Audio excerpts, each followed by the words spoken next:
Hello viewers, I am Deepti Hans. My topic for today is motion for class 9.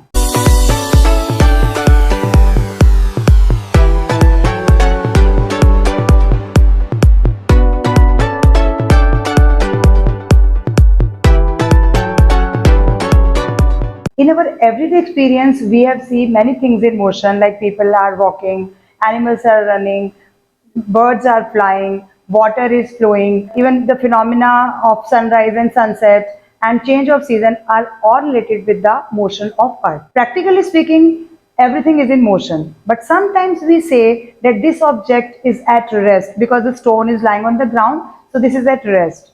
So what is the difference between rest and motion? If an object changes its position with respect to its near surrounding, then it is said to be in motion. And if it does not change its position with respect to surrounding, then it is said to be at rest. Suppose this object is at a fixed distance from this reference point. Reference point is the point which is need to describe the motion of this object, and normally it is taken as origin. So if does not change its position with respect to this tree or reference point or origin, then this object is said to be at rest. If it comes closer to tree or farther from tree, then this object is said to be in motion. Motion is of many types. Sometimes it is a straight line motion, sometimes it is a circular motion, it is a rotational motion, it is a vibrational to and fro motion, oscillational motion. But now we are going to describe motion in a straight line. For this, we need to keep in our mind this reference point known as origin. Basically, physics is that branch of science which deals with measurable quantities, and these measurable quantities are known as physical quantities. We can categorize these physical quantities in scalar quantities as well as vector quantities. So scalar quantities are those which need only magnitude, are known as scalar quantities. For example, mass, speed, time, work, hour, energy, all these are scalar quantities. Vector quantities are those which need magnitude as well as direction to specify them. So direction is the basic difference which is in between scalar and vector quantities. So whenever direction is associated with a physical quantity, it becomes a vector quantity. Vector quantity examples are velocity, acceleration, displacement, momentum, force. All these are vector quantities. First of all, covering motion of a body along a straight line. Now, to describe the overall motion of an object from its initial position to its final position, we have two different physical quantities. One is distance and another is displacement. Try to understand the difference between distance and displacement. Suppose this is the object at O, which is the reference point.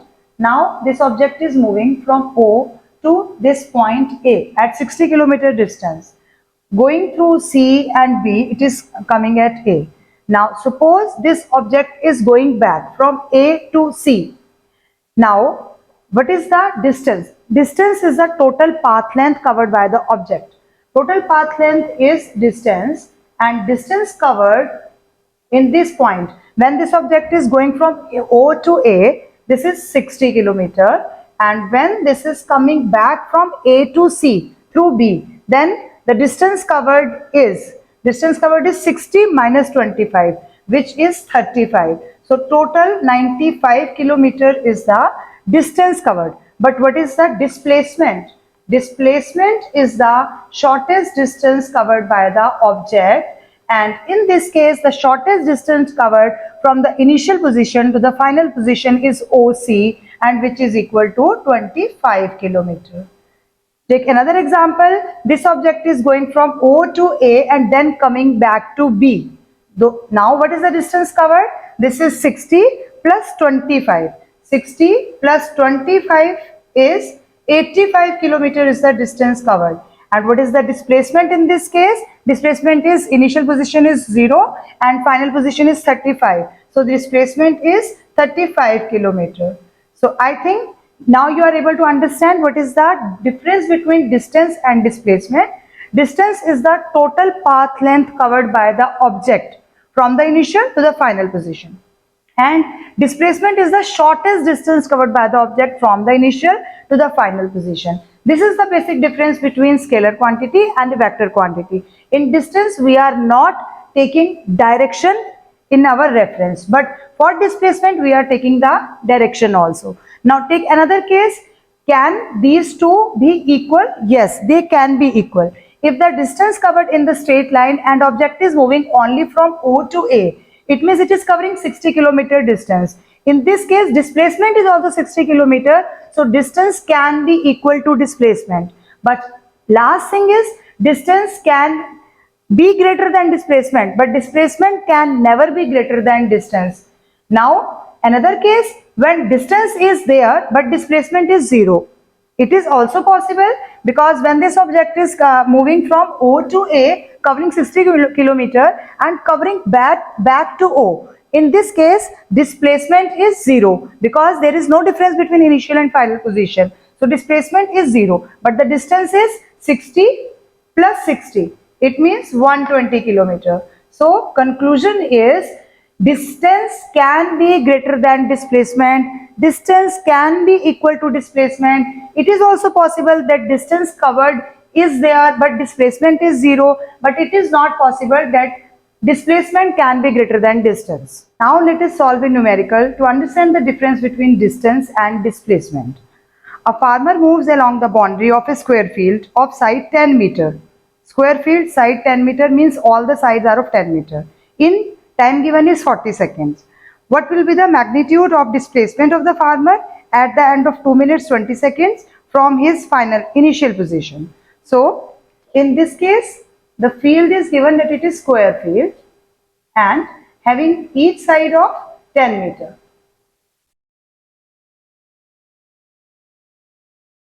This distance is covered by the farmer in 40 seconds. So time given is 40 seconds. 40 seconds, and what is the perimeter of the square field? Distance covered in one round. Distance covered in one round is 4 into side. It means 4 into 10. It means 40 meter. 40 meter is the distance covered in one round. Now next they have given that the displacement of the farmer at the end of 2 minutes 20 seconds. Distance covered, what they are asked, time is 2 minutes and 20 seconds. First of all, try to convert 2 minutes into seconds by multiplying with 60, then plus 20. So it is 120 plus 20. It means 140 seconds is the time given. So we will write in 40 seconds, distance covered is 40 meter. Unitary method. In 1 second, distance covered is 40 upon 40. It means 1 meter. In 140 second, what is the distance covered? 1 into 140 meter. So distance covered is 140 meter. Now, how to calculate this 140 meter on the boundary of the square field? 140 means 140 divided by 40. It means 3 rounds complete. 120 plus 20. After 3 rounds, first round farmer covered 40 meter, second 120, 80, third 120, and then another 20 is still remaining. This 20 means this 10 and this 10. So suppose initial position is A, then B, then C and then D. So the final position of the farmer is from A to C. After completing 3 complete rounds and half round, this 10 and this 10. So this is the diagonal of the square, and we will put Pythagoras theorem here. Applying Pythagoras theorem, 10 square plus 10 square. So this displacement is AC square, which is equal to 10 square plus 10 square. 10 square is 100 plus 100, which is 200 meter. And AC is under root of 200, which is 10 under root 100 में से 10 under root बाहर and then under root 2. 1.414 is the value of under root 2 multiplied by 10. It means 14.14 meter is the displacement covered by this farmer after covering 3 complete rounds. Out of this 140, 3 complete rounds of 40 meter and then 1/2 round. Now uniform motion and non-uniform motion. When an object covers equal distance in equal interval of time, then the motion is said to be uniform motion. And when the object covers unequal distance in equal interval of time, then the motion is said to be non-uniform motion. Suppose your father is driving your car. If it is on a smooth highway, then you are covering 1 kilometer in every minute. Then this motion is said to be uniform motion. But if we are on a signal, if we are on a busy road, congested road, then this uniform motion cannot be maintained. In every minute, our distance covered is unequal. Then this is known as non-uniform motion. One of the ways of measuring the rate of motion of an object is to find the speed of an object. What is this speed? Speed is the distance traveled per unit time in a specified time is known as speed. And most of the time object is in non-uniform motion, then average speed is equal to total distance traveled divided by total time taken by the object. This is speed. Now come to its SI unit. SI unit is meter per second. You may write like this or you may also write like this. But if you are writing like this is a wrong notion. You may not write like this. Now meter per second. But sometimes in questions speed may be given in kilometer per hour. If it is given in kilometer per hour, then you should convert into meter per second, which is the SI unit. And to convert this, suppose you have given 18 kilometer per hour and you need to convert it into meter per second. Just multiply it with 5 upon 18. The answer is 5 meter per second. If you don't want to remember this 5 upon 18, then convert it. Kilometer is 3 zeros, it means meter, and hour is 60 minutes into 60 seconds. By cutting this 5 and 3, 6, 3, 18, again comes 18 into 5 upon 18. It means 5 meter per second. And if you need to convert meter per second into kilometer per hour, then you should multiply it with 18 upon 5. Now come to velocity. Velocity is the vector quantity which is related with speed only, but with a specified direction. So velocity is the distance traveled by the body in a particular time in a specified direction. Then this is known as velocity.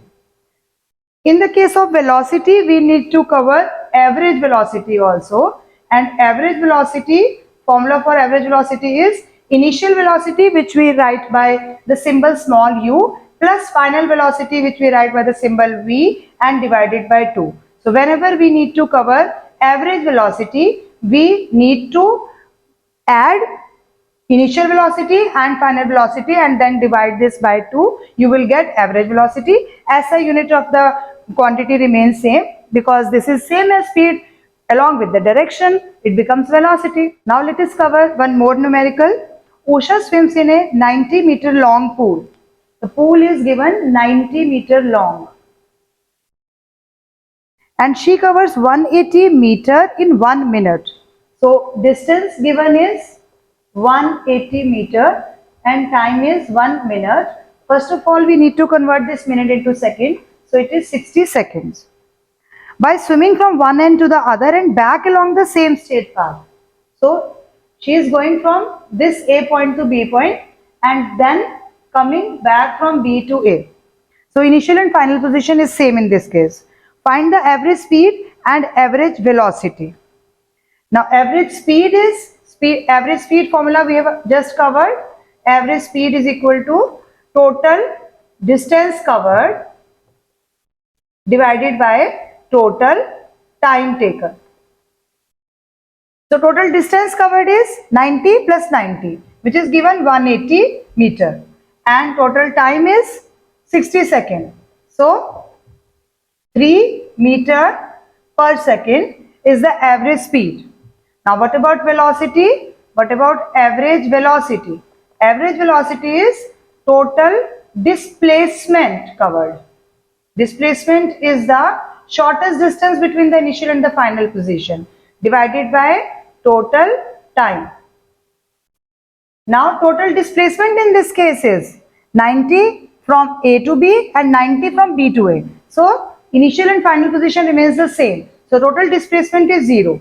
0 divided by time is 60 seconds. So gives us 0. 0 meter per second is the velocity, but distance covered is 180 meters. So speed is 3 meter per second, but velocity is 0 meter per second. Generally, bodies do not move with uniform velocity. They can change their velocity either by changing their magnitude or by changing their direction or by changing both magnitude as well as direction. So normally we have seen bodies in non-uniform velocity. So another new term is acceleration. What is acceleration? It is the rate of change of velocity with time. In physics, whenever we talk about rate, it means this physical quantity is divided by time.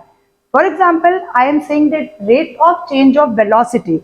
It means velocity is changing with time divided by time. So, rate is the key word in the definition, which means divided by time.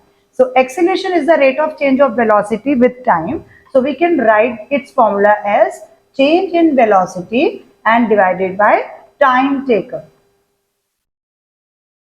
Now change in velocity, what is the initial velocity u? What is the final velocity v? So what is the change in velocity? Finally it is at this position, this is v, minus what is the initial u divided by t. This is acceleration. A is equal to v minus u upon t. Now what is the SI unit of v or speed or velocity? It is meter per second. And what is the SI unit of time? It is second. So what is the SI unit of acceleration? It is meter per second square. You may either write like this or also like this.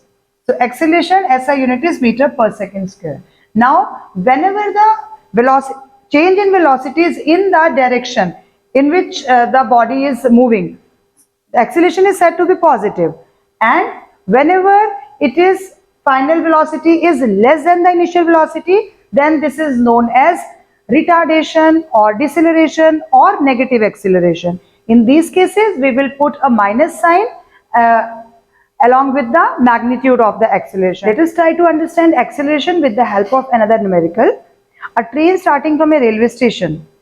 Whenever this statement is given, an object is starting, so it means initial velocity u is 0. So this is given in the numerical, u is 0 because it is starting from a railway station and moving with a uniform acceleration attains a speed of 40 km per hour. So final velocity is 40 km per hour, but it is not SI unit, we need to convert 40 into 5 upon 80. Its value comes out to be 11.11 meter per second. Now what is the time given? In 10 minutes. So time is equal to 10 minutes. Again it is not SI unit. We need to convert it into seconds by multiplying 10 with 60. It is 600 seconds. Now what is the formula of acceleration? It is rate of change of velocity with time. V minus u upon t. So what is V? It is 11.11. What is u? Starting from rest, so u is 0. Time is 600. So answer comes out to be 11.11 divided by 600. Two more zeros, decimal 1111 divided by this 6 and 4 zeros. The answer comes out to be 0.0185. SI unit is meter per second square. Remember to put meter per second square whenever you have calculated acceleration. Otherwise, you will lose 1 mark. One more numerical. Abdul, while driving to school, computes the average speed for his trip to be 20 km per hour. While going to school, speed is 20 km per hour. On his return trip along the same route, there is less traffic and the average speed is 30 km per hour. What is the average speed for Abdul's trip? So, let us take the distance as x kilometer. Suppose this is Abdul's house and this is school. So, this distance is x kilometer. Let the distance is equal to x kilometer. Now, first speed is given as 20 kilometer per hour. We all know speed is equal to distance upon time, and whenever we need to calculate time, we will exchange this speed and time. So time is equal to distance upon speed. In first case, let us say time while going to school, time t1 is equal to distance remains x and speed is given as 20 kilometer per hour. So t1 is equal to x upon 20. In second case, t2 is equal to x upon 30 because 30 kilometer per hour is the return speed. Now total time taken is equal to t1 plus t2, which is x upon 20 plus x upon 30. So LCM is 60 and 3x plus 2x, which is 5x upon 60 and it is x upon 12. So total time is x upon 12 hour. Now average speed. What is the formula of average speed? Total distance traveled divided by total time taken.